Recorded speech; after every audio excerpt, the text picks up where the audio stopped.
Okay, well, let's talk about script or board-driven animation. So I have only ever worked on script-based animation. I've never started with almost no script and boarded everything. So I have a completely different experience than you do. Indeed. Wait, so you say that you start with scripts first? Always, yes. Okay. Because when it's for yourself as well, you get a lot more flexibility because you don't really have to proof check it with anyone. You can sometimes skip the boarding phase entirely because you know what you want. I do skip the board phase. The only time I don't is when I'm working for somebody else because you need to be able to show them, Show them quickly. yeah, what's going to be happening. I definitely know a few people that in their personal projects, they'll completely skip storyboarding because then it can be improvised. They're excited to continue working on it because they want to see what happens next just as much as the audience does.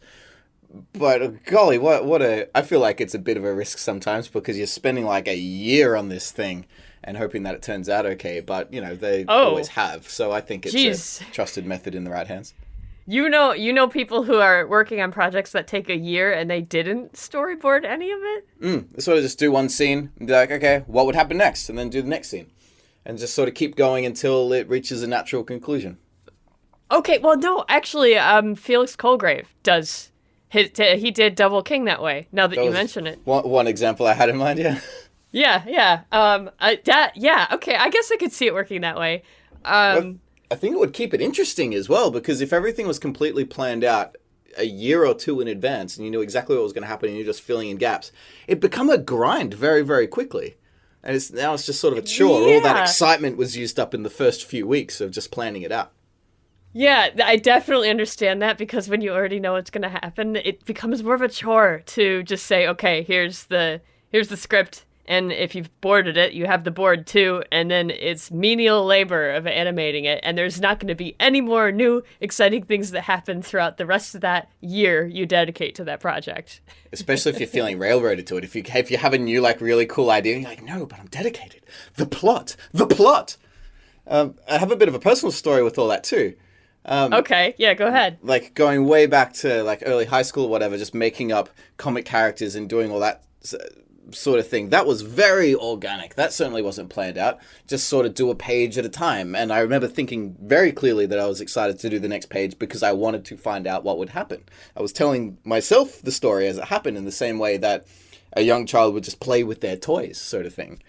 And as the years went on and I started to find more people that were interested in telling their stories and making up characters and stuff. And we'd sort of meet up each week and talk about our progress to sort of keep each other accountable, which was very productive. But at the same time, it also meant that we started to spend more and more time on the planning and development phases because we'd give each other feedback and notes and sort of change stuff around.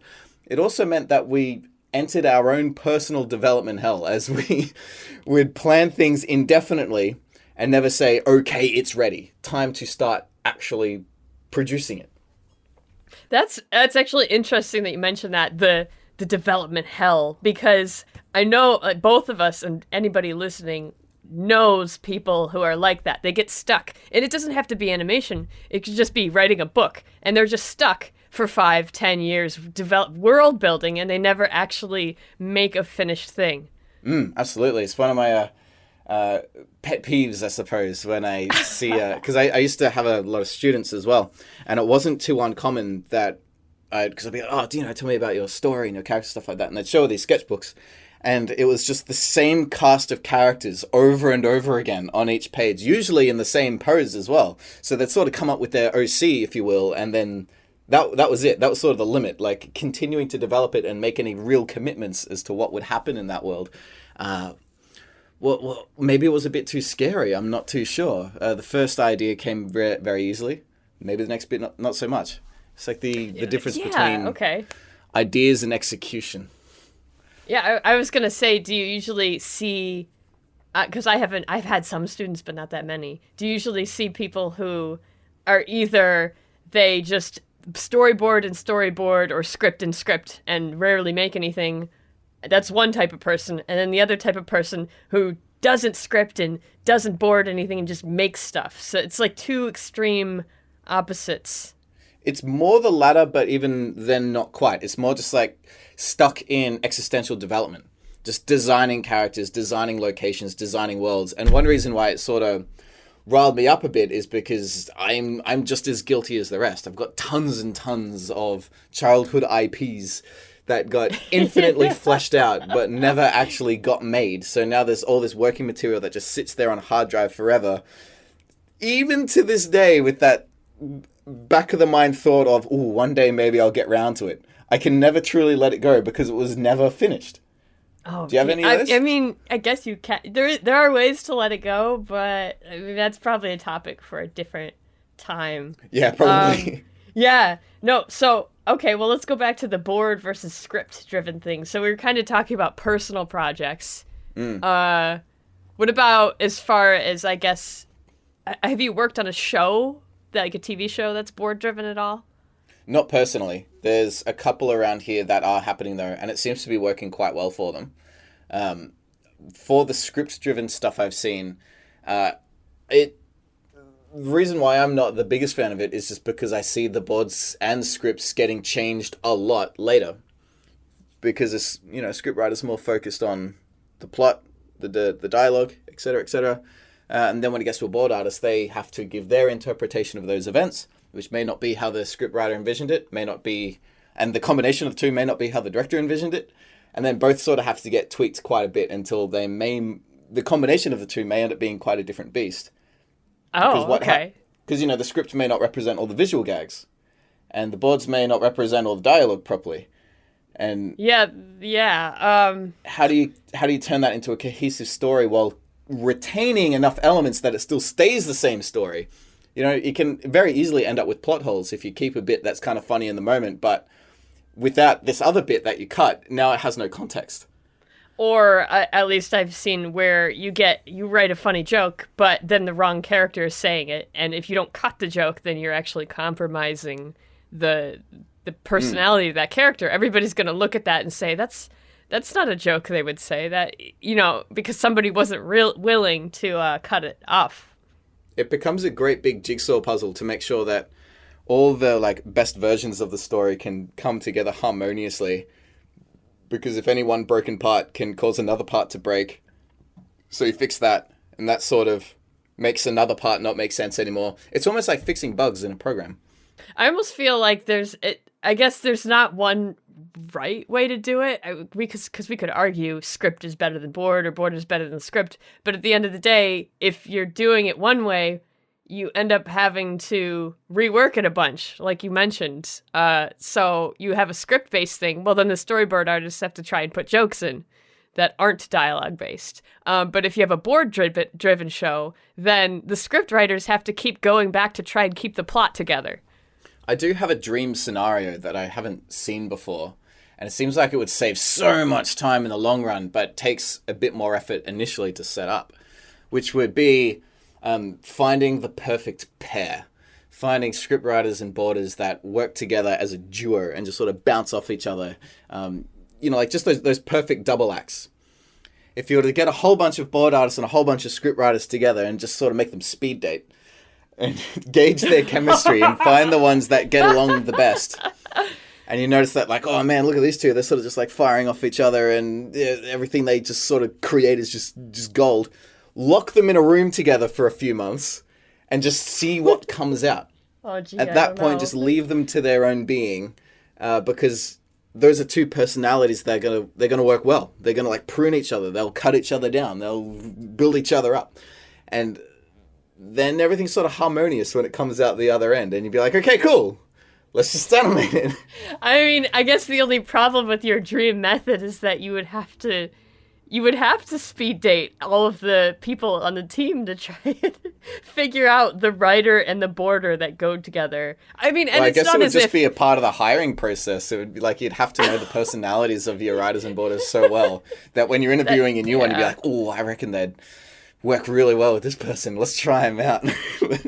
How long would that take? But I don't know. I didn't spend enough time in that side of production, but it just seems like in the long run, you'd end up saving a lot of money because you're far more likely to get it right first time when it is done.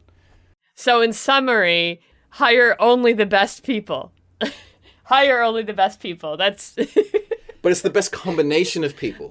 Someone can be okay team on their own, but when they're partnered with the right person, then it's just incredible. That kind of goes for everything, though. There's a big difference there. Yeah. But specifically when it's like that team of two. Because like if they have a compatible sense of humor, a compatible sense of drama, they have a similar vision for how the characters and stuff could be, but they also might introduce to each other ways that they personally didn't see it going, if that makes sense. Like if you're purely just in the script and focus on the dialogue and what they would say and do and not really think so much about where would they be standing in view of the camera, where would they walk to, what would their facial expressions be like, and they can have someone next to them that they trust to constantly communicate that with. It's far more likely to happen between two individuals than two teams of people. Oh, yeah. The more people you add, the more complicated things get, I suppose. Right. But it's just so rare to get a person that works that well together with you. I mean, you probably know that from experience. It's just really, it doesn't happen very often. Finding one-on-one combinations, though, isn't too impossible, though. No, it's not impossible. It's just... When it becomes two, like, larger teams, it becomes a little bit more tricky because you get different personality types clashing together. Because if you've got, like, a whole bunch of, like, more introverted people, which isn't uncommon in this field, and then you've got one or two very noisy people, then just through cause and effect, you end up having the voice of a couple of people being heard much more than the others, and ideas can get overwritten. But if there were to be that combination of maybe two quieter people, but they have that time to sort of share and spread together, and then it all sort of gets presented back in a mutual space, I think it could be quite powerful. But as you say, actually putting it into effect it could be timely and a little bit costly, but in the long run, probably worthwhile, because it doesn't matter how much money you sink into the actual animation and all the other stuff.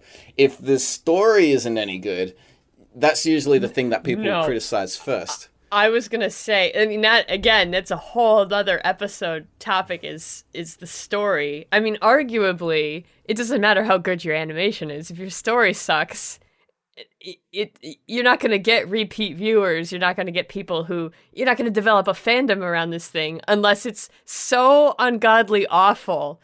Like, for example, there's a movie called Food Fight. And that's a gamble as well. That's like trying to predict virality or memeability. No, which is impossible, as we all know. Anyway, that is just a random thought that's been on my mind. I should probably talk to actual directors about it to see if they would agree. Probably not. Yeah, well, I mean, just from the standpoint, it would be so hard to find. I don't know. Well, because the other thing is then you're leaving your entire story up to two people, which is fine. That's fine. You have one writer, one boarder for an independent production or just, a YouTube production or just your own personal thing. You find one other person to work with. That's great. But when you're making a TV show, I find it a little bit unbelievable that you would put everything in the hands of only two people. Oh, no, it'd be like a couple of sets. So that way, you'd have, different flavors. Because you'd be like, oh, man, the jokes that these two pull off are incredible. So they'd make some really good comedy episodes. And then you'd have two others that'd be like, oh, man, look at the emotion that they can get out. So maybe you can have something a little bit more heartfelt. Maybe even a horror story. Obviously, that depends on the kind of show you're doing if you want to tackle that many genres. But usually having a bit more three dimensions is good. So do you have any personal preference for board versus script? How do you usually deal with your own stuff? Board-driven or script-driven? For, like, a personal project? Yeah, for a personal project. Well, it's been so long since I've seen something through to the end, not since I've done anything professionally. But I think I would be more gravitated to go towards the route of what we were talking about at the start, the more improvised method. Have a bit of a loose framework maybe, but try not to get too set in stone on anything, just to sort of, so it doesn't become a grind later. See, I've never even thought about trying that. I guess I have. I've been playing around with the idea of doing a project that way, but I just haven't done it. It depends on what it is. Just sort of a fun, spontaneous type thing that I can work on a little bit each day or a little bit each week, and then not have to have it all planned out and not have to worry. Just something so that I'm getting animation exercise. Because a lot of my working career, I'm not actually animating. I'm doing a lot of writing and a lot of negotiating. I'm hoping you're not feeling like too railroaded to it sometimes, because there's a lot more on this topic we could talk about as well if we wanted to start going into individual shows and productions, because there's things like Steven Universe where it's receiving a bit of criticism sometimes because it's the different boarding styles are so identifiable, and that's jarring to some people, and that's charming to others. Really? I didn't know that. I know that that's a board-driven show, and I know that as the seasons have gone on, it's been harder and harder to do it board-driven because it's so critical that the story stays together.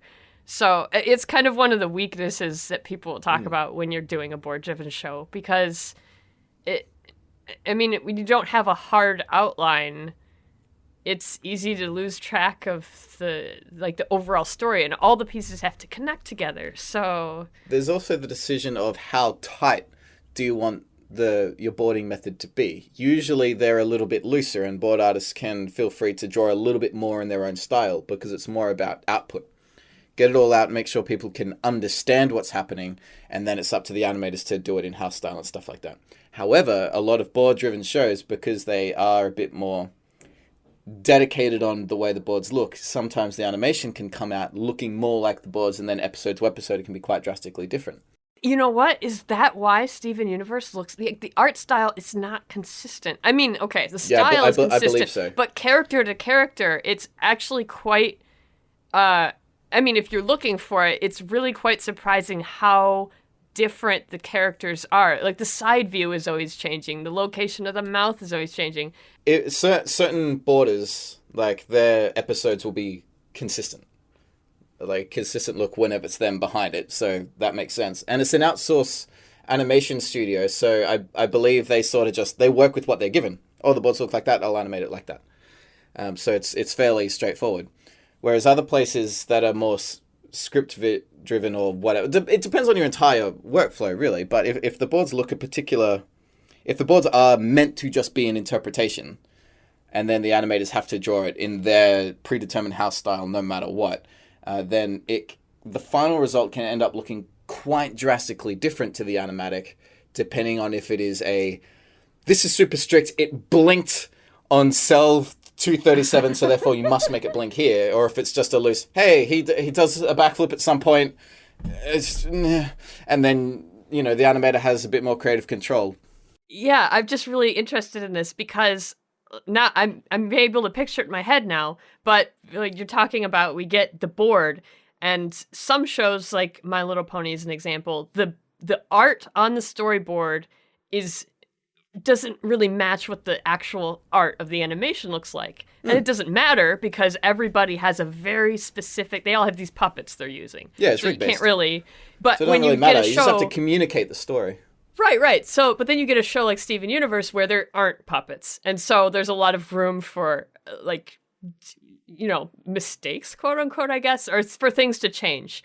But I'm just thinking now there's also Ed, Edd and Eddy where that might have been animated by a different studio, but even though it's drawn by hand, the characters are fairly consistent. So I don't know. It's just really... It's odd. Definitely a case-by-case basis. It's not, if you're going board-driven, it will be like this. If you're going script-driven, it will be like this. If the borders were sort of like strict, where it was like, okay, you have to draw in this style, it's going to take them a little bit longer to communicate, because now they're not just thinking about expression and acting.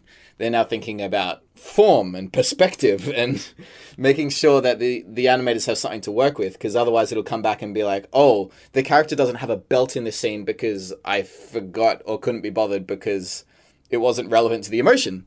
You know what I mean? Yeah.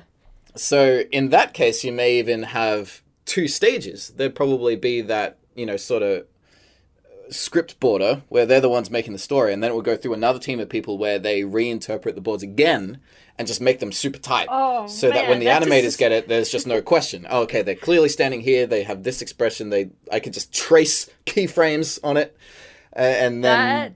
2 levels of storyboarding. Wow. I mean, okay, I guess thumbnailing. Probably the storyboarders would be more like thumbnailing stuff. It never even occurred to me that you would run it through 2 sets of storyboards just to match up so that the animators don't have to think about translating the personal storyboard artist's art style. When that happens, you're starting, I'd imagine you're starting to blur the line between boarding and keyframing. Yeah.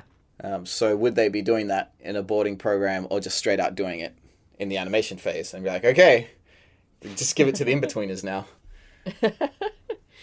Maybe even slap a peg on there, because I've definitely seen boards as well where there is tweens and a bit of dynamic movement. Just not so that you're just communicating expression and acting, but getting the idea of the movement across as well. Is it a smooth and flowy scene? Is it going to be very snappy and bouncy and all that? Would you consider that to be more of an animatic though, and not so much a board once it starts? Oh moving? yeah, totally. Okay. But again, depending on the project, if you're boarding straight into the software, sometimes you just add that on the fly. Like if a character is walking across the scene, right? Are you going to do several panels and draw them in different poses? Or are you going to draw that first pose and just have a basic tween, have them slide across? Oh, right. So now we're talking about boarding in the animation software, or if, for example, Toon Boom has its own Storyboard Pro thing. Like that example I was saying, do you draw 4 panels of a character walking, or do you draw 1 panel and tween it? That's faster. Oh, I mean, yeah, 1 panel and tween. So a lot of time, boards and animatics are sort of just one and the same now. If it's all sort of coming together and you can adjust the length of it, then it can be watchable. Actually, no, that's a good question, because I was on a production as an editor, and that was taking all of the board panels and putting them into Premiere to make it watchable. And that was quite an interesting one, because it was better to have an animator who can edit as opposed to an editor who can animate, because the kinds of changes and adjustments aren't big sweeping things like on a film. You're not working with tons of footage and shifting it all around. It's just tons and tons and tons of moving a shot by 1 frame. You have to be able to watch the storyboard, or there's no way to know the timing, and it's just so important. Envisioning, is this enough time for the animator to work with to be able to communicate what they have to do? Because, okay, so we were talking earlier about not having a storyboard and just doing it, but the problem, okay. So I've known a couple of people going in animation school, and they have to learn how to storyboard, and they get really frustrated by this because they're like, well, I don't need to storyboard. I've always just done it. But what they don't realize is once you do start boarding, it speeds up the production process so much because you know exactly what you're doing and where things are going to go. Mm-hmm. So, yeah, I lost my train of thought. No, that's all right, because it really does flex so much from a helpful suggestion, and an animator can be like, what if I do it this other way? And they'll be like, okay, whatever. And then there's other things, like I think The Simpsons is one where it's every blink is pre-planned to the frame. If you're animating on that, you have no say. You follow the instructions. Yeah, I remember what I meant to say by all that, which was just that timing. If you don't storyboard stuff, you'll think, okay, and then the character's going to turn around and sweep their arm across the screen. And in your head, the timing is one thing, but when you actually go to animate it, you find out that you need 10 more frames, or you need more of a pause, or it needs to be longer. Otherwise, it moves so fast that the viewer is going to have no idea what they just saw. I'm really untraditional like that as well. Like I don't do the little timing chart or map it out or anything. That's actually old-fashioned now. I mean, nobody reuses timing charts anymore, other than that's kind of on the way out. I find myself drawing keyframes and then sort of just pushing them back and forth and just adding in-betweens as necessary. I do the same thing. I find myself removing a bunch too. It's like, it's not snappy enough. It's a lot of it for me is instinct. I don't use timing charts, but that's because you know what the problem here is? Neither of us. I haven't been to art school and animation school. This could be a problem. I think I see what the problem is here. That's probably. But are the schools I don't know. I have mixed reactions to it sometimes, because a lot of the schools that I've sort of interacted with, none of them were teaching softwares and methods that are actually getting used in studios. When we started hiring people, we had to basically say, sorry, everything you've been taught is wrong. And not all of them are teaching timing charts. It's just if you open up a book, because I've been through a couple of the animation books, they'll show you timing charts. But when that's not something a lot of people use anymore, partly because everything's digital now. Not everything. I guess if you got to do a pencil check, like the old method where you'd wait a day to see if your roughs are timed right. Oh. Yeah. What times to live in? Like how good is it now that we can just push frames around and just get a feel for it immediately. Because I find myself messing with exposure a lot. Oh, Like, yeah, and timing and moving things around. Even yesterday, I was animating a tail wag, and I thought, well, what if I move that frame over and insert another keyframe and have it look like this? We'll see if that... Yeah, right? It's like, does it need another drawing? Or should I just put everything in threes for a bit and then have like one frame that's in ones, just so it like sort of zips past that bit real quick and then settles back down again? That way I could do it in only 4 drawings and not 7. And usually it works. So, yeah, there's a lot of room to play. And I feel that works best because it is improvised and it's more fun too. Sometimes it's a bit backwards though. Like do you ever have to throw drawings away? Oh, a lot. I mean, I try not to where it's a lot of work, but, you know, something like a tail wag, sure, you experiment with it because it takes no time to add another drawing or remove a drawing or throw a drawing away. Yeah, now that we've completely gotten off of the idea about storyboard versus script driven, I think that'll be a good... That's all right. We'll just title the episode something relevant. Yeah, it'll be a good kind of segue into the next episode. So I hope you will join us for the next one. See you next time. Okay, bye.